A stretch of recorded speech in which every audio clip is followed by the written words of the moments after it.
Today I'm going to show you how to transfer your files and photos from Dropbox to Google Drive. So don't forget to subscribe to our channel. So first of all, look into your Dropbox account and open it in Google Chrome. Select the photos and the files that you want to transfer to Google Drive.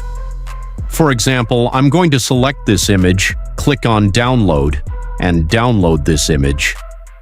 If you have multiple images, make sure you select them all and click on Download button. Now let's open Google Drive in the New tab, Google Drive, and here let's log into our Google Drive. Just click on the new plus button here on Google Drive, select our file here to add it to a Google Drive folder, and here it is, guys, our file is successfully added. So this is pretty much it, guys. If you found this video helpful, don't forget to like, subscribe, and leave a comment.